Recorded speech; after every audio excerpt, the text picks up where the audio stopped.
निकल जाएगा, ये राजयोग्य नहीं है। इस दृश्य को सुनने के बाद उन्होंने कहा कि हे भगवान, मैं क्या बताऊँ, पूरी रियासत में इकलौता चिराग है। अगर ये राजा ना बना और साधु सन्यासी हो जाएगा तो रियासत क्या होगा, इसलिए इसके नाम को आप बदल दीजिए। उन्होंने कहा कि राजन, जीवनी का विधान मिटेगा नहीं, हम इसे नहीं बता सकते हैं और नाम रख के चले जाते हैं। हाँ, एक उपाय है कि यदि आपका लड़का जीवन में अपने कभी दुख नहीं देखेगा तो निश्चय ही यह राजा बना रहेगा, साधु नहीं होगा। लेकिन दुख किससे बचा है? धर्मबंधुओं, कुछ दिन बीता, राजा ने पूरे महल में अलाव करा दिया, ऑर्डर पास कर दिया कि कोई व्यक्ति अपना दुख लेकर सिद्धार्थ के पास नहीं जाएगा। सिद्धार्थ का जीवन खुशी में बीतता गया। जब वो 12 साल के होते ही तो उनकी शादी एक सुंदर राजकुमारी के साथ कर दिया जाता जिसका नाम यशोधरा था। शादी होने के बाद एक सुंदर सा बेटा जन्म लेता जिसका नाम राहुल रखा गया।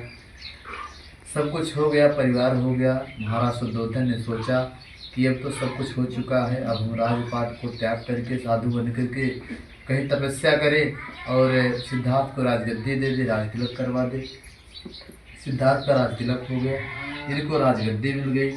जब इनको राजगद्दी मिल जाती है, अब इनके मन में एक विचार आता है।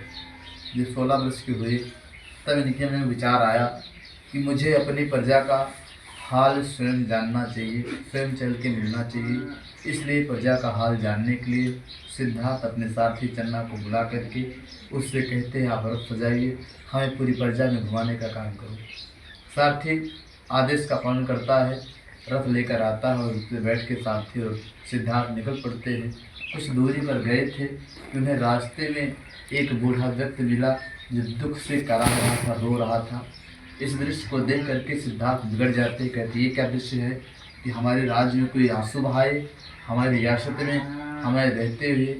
तो सारथी ने कहा, राजन, ऐसा है कि जब व्यक्ति जन्म लेता है उसकी 4 अवस्था निर्धारित हो जाती है। पहले उसकी बाल्यावस्था, जब बचपना रहता है तब कुछ नहीं जान पाता, उसको चाहे जो खिलाओ, चाहे जो पिलाओ, चाहे जहाँ करो। दूसरी अवस्था किशोरावस्था आती है और तीसरी जवानी आती है, युवा अवस्था। और हे राजन, ये 3 अवस्था तो व्यक्ति आराम से काट लेता है, इसे पता नहीं चलता है। लेकिन चौथी अवस्था जब आती है, बुढ़ापा जब आता है, तब अगर परिवार अच्छा मिल गया तो उसका बुढ़ापा कट जाता है। लेकिन अगर परिवार नालायक मिल गया, बुढ़ापा नहीं कट पाता है। हे राजन, चौथी अवस्था में शरीर जर्जर हो जाती है। जर्जर होने के बाद यह 5 चीज़ से मिलकर बना है। जो आप शरीर देख रहे हैं 5 चीज़ से मिलकर बनता है, और इसे 5 विलीन हो जाता है। यह व्यक्ति बूढ़ा हो गया, इसके पीछे कोई नहीं है, इसमें दुख है इसके ऊपर, तब रो रहा है। तो उन्होंने कहा कि क्या मेरे भी साथ ऐसा होगा? मैं तो देश का राजा हूँ, मैं तो कहीं बूढ़ा नहीं रहूँगा। उन्होंने कहा, राजा सबको बूढ़ा होना, कोई समय से पहले मर जाता है, कोई समय के बाद मरता है। कोई जवानी में मर गया, बुढ़ाया नहीं। कोई पैदा होते ही मर जाता है, कोई किशोरावस्था मर जाता है, बाल बनते ही। लेकिन मरना तो तय है। इस दृश्य को सोच करके उन्होंने कहा कि नहीं, मैं राजा हूँ। कहीं राजा हुआ, भिखारी हुआ, जाति या प्रजाति हो, ऊंच हो या नीच हो, सबको जाना वही जगह पे है। इसलिए इसका घमंड आप ना करें। कुछ दूर और जाते हैं। जब कुछ दूर और गए तो देखिए इनको एक लाश मिलती है। वो लाश 4 कंधों पे जा रही थी। वहां भी अपने रथ को रोक कर पूछते, ये क्या दृश्य है?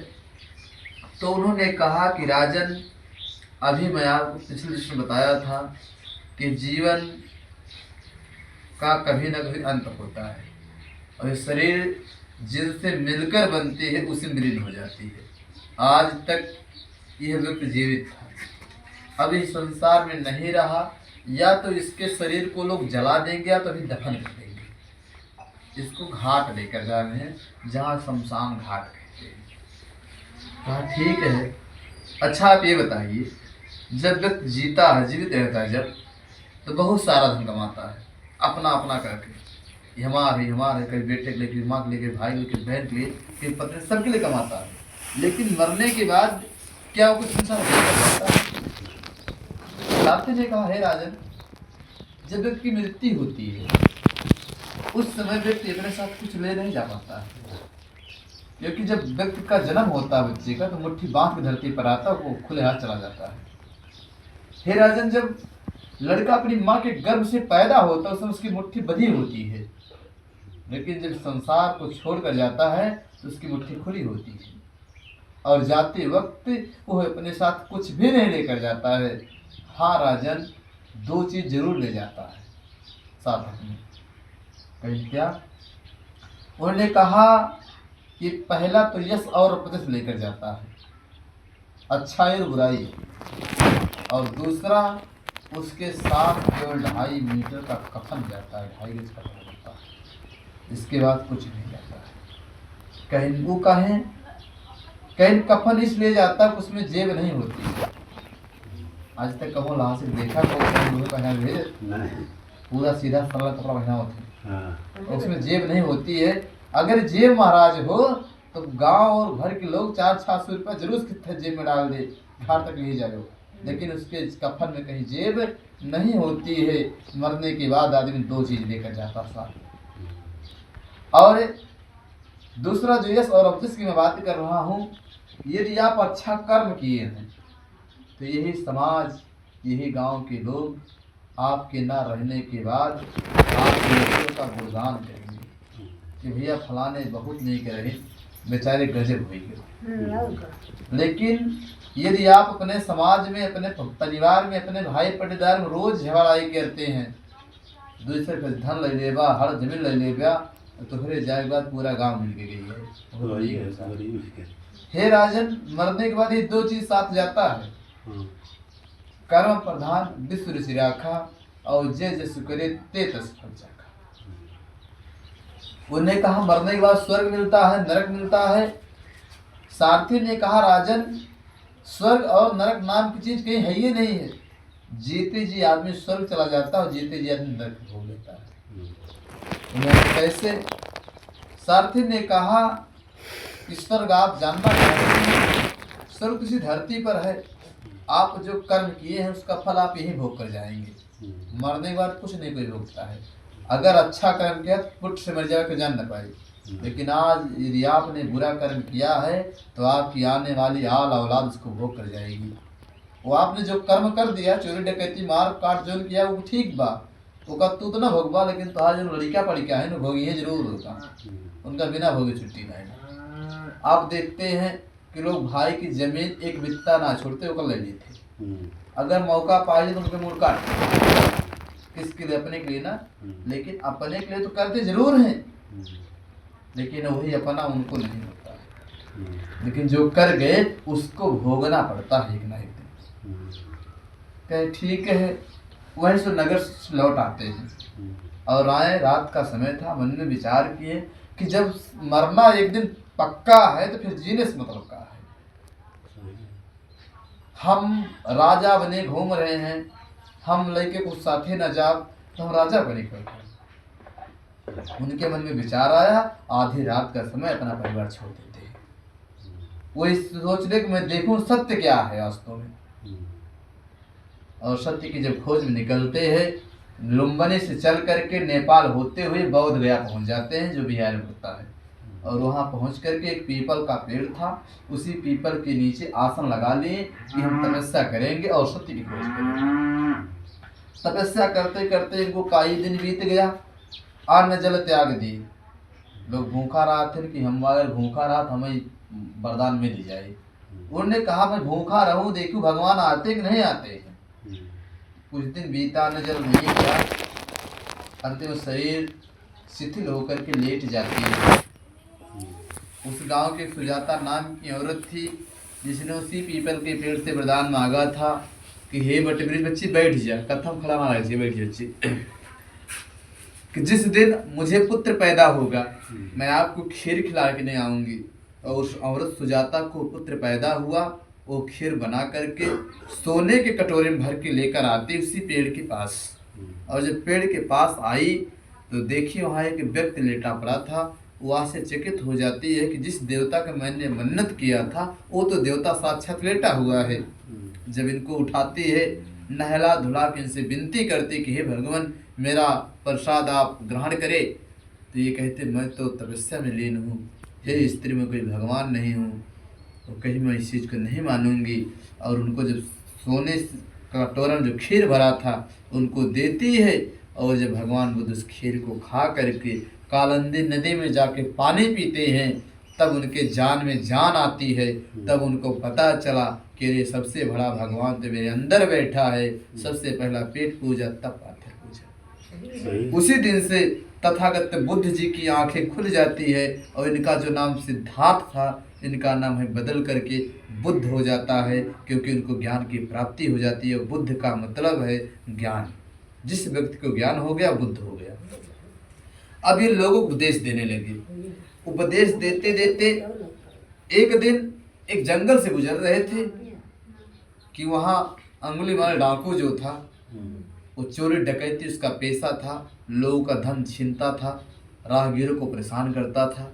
बुद्ध जी भी उसी रास्ते से जा रहे थे, इनको देखता है, तुरंत रोक देता है। कहा जो कुछ लिए हो हमको दे दीजिए और अपनी अंगुली कटवा दीजिए। और बुद्ध जी ने कहा ठीक है, लेकिन ये जो तुम कर रहे हो, क्या तुम्हारे घर के लोग इसमें हिस्सेदारी लेंगे? कहा क्यों नहीं लेंगे? कहा ऐसा है कि अगर तुम्हारे घर के लोग इसमें हिस्सेदारी लेंगे तो जाओ तो अपने घर एक बार पूछ के आओ कि हम जो चोरी डकैती के लाई थे, खियाई थे तो सबका। कहा अगर हमें सजा मिले तो मत लोग थोड़ा थोड़ा लेवा सजवा, अगर क्यों तोहरे हरे कहीं से लिए तो ठीक बाबा। तो कहा अंगुलीमाल बहुत चतुर है बाबा जी, हम चला जाइए, आप घरे पूछे तो यही भाग जाए। बुद्ध ने कहा इस पेड़ में मुझे बांध दीजिए आप, और तुम घर जाओ और पूछ के आओ, अगर तुम्हारे घर वाले इस पाप में भागीदारी होते हैं तो बेशक मुझे लूट लीजिएगा आप। तो उन्होंने कहा ठीक है, और डाकू अंगुलीमाल जो था वो बुद्ध जी को उसी पेड़ में बांध देता है। बांध के अपने घर गया, और घर जाने के बाद सबसे पहले अपनी पत्नी से पूछता है कि आप ये बताओ कि जो मैं मार काट चोरी डकैती करके लाता हूँ, लोगों का पेट भरता हूँ, इस पाप जो कर रहा हूँ इसमें आप लोग की भागीदारी होंगे? औरत ने कहा नहीं, कमाई के हमसे खाली खा सकता हूँ, जो तू करवागा तो ही हो गया। बाप से पूछता है, भाई से पूछता है, बहन से पूछता है, सब पूछता है, परिवार का कोई व्यक्ति नहीं हम आपके पाप में भागीदारी होंगे। वहीं से लौट के आता है, भगवान बुद्ध जी के चरण में पल गिर पड़ता, कहता है हे भगवान, आपने सही कहा, जो मैं कर रहा हूँ वो मैं ही होऊंगा, इसलिए आज से मैं आपकी कसम खाता हूँ कि मार काट लूट पाट छोड़ करके अच्छा नागरिक बन जाऊंगा। और अंगुलीमाल वही अपने डकैती छोड़ करके और बहुत बड़ा बाबा बनता है, जो बाद में महर्षि वाल्मीकि के नाम से प्रसिद्ध हो जाते हैं। वही रत्नाकर डाकू महर्षि वाल्मीकि बनता है, और सच्ची रामायण की रचना ना करके वो रामचरितमानस के पहले रामायण लिखने का काम महर्षि वाल्मीकि करते हैं, जो कि पहले डाकू थे। तो बुद्ध जी ने सबको रास्ता दिखाया। एक गांव में धम्मदेशना का चल रहा था। आज आपके पिताजी नहीं रहे, परिवार में बड़ा दुख हुआ कि पिताजी तो नहीं रहे, घर का टाटी थे, भले थे, लेकिन सबके घर की टाटी गिर जाएगी। एक दिन गांव में धम्मदेशना चल रहा था, सभी को लोग धम्मदेशना दिया जा रहा था। उसी गांव में एक बुढ़िया औरत थी जिसका एक ही बेटा था, उसे सांप ने काटा और वो बेटा मर जाता है। जब वो बेटा मर गया तो अपने बेटे की लाश को लेकर के तो बुढ़िया पूरे गांव में दौड़ती है कि हमारे बेटे को ही जीवित कर दे, हमारा सब कुछ ले लिए। मरता क्या ना करता, लेकिन जेके मौत हो जाए तो जियत ना।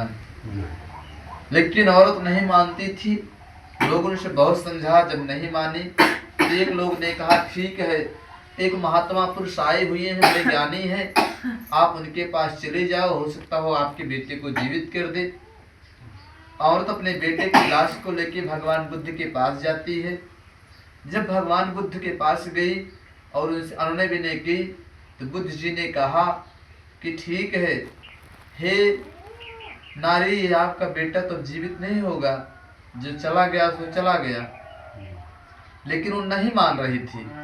तो बुद्ध जी ने कहा कि ठीक है, अब तुम्हें तर्क देना होगा, मैं आपके बेटे को जीवित कर दूंगा। लेकिन मेरी कुछ शर्त है, यदि इस शर्त को आप मानती हैं तो मैं आपके बेटे को जीवित कर दूंगा। औरत ने कहा, शर्त बताइए। उन्होंने कहा कि तुम जाओ और किसी घर से एक मुट्ठी पीली सरसों ले आओ, और उस सरसों ला करके मुझे अगर दोगी तो मैं आपके बेटे को जीवित कर दूंगा। जब औरत जाने लगी तो बुद्ध ने कहा कि सरसों उसके घर से लाना जिसके घर में कभी किसी की मृत्यु ना हुई हो, तो मैं आपके बेटे को जीवित कर दूंगा। औरत फिर भी नहीं सोच पाती, रे भैया कौन घर तो होबे की जगह क्यों मरा हुई, और निकल पड़ती है मांगे।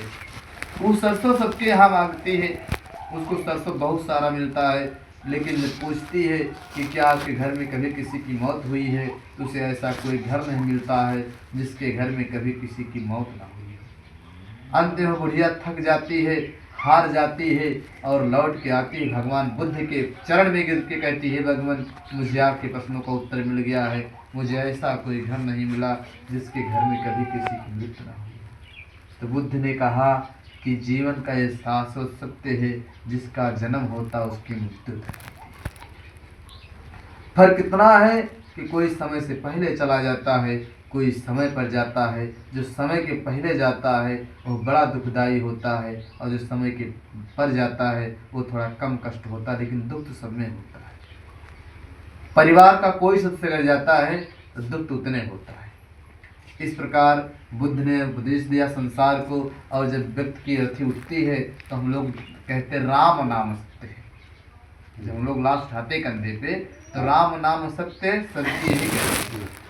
इसको नहीं कथन है, कथन ये है कि जन्म मरण सत्य है, जन्म मरण सत्य है और सबकी यही गत्य है। यह राम नाम जो सत्य है यह सत्य माना जाता है, क्योंकि जन्म ही सत्य है, मरण ही सत्य है। ऐसा कोई व्यक्ति नहीं है, ऐसी कोई जाति नहीं है, ऐसा कोई जीव नहीं है जिसका जन्म होता उसकी मृत्यु तय होती है। जीव जंतु पशु पक्षी पेड़ पौधे सबकी एक न एक अवधि होती है, वहीं तक वो चलता है, इसका इस प्रकार बुद्ध का प्रथम अध्याय का समाप्त हुआ। बोले भगवान बुद्ध की जय, भगवान बुद्ध की जय, भगवान बुद्ध की जय।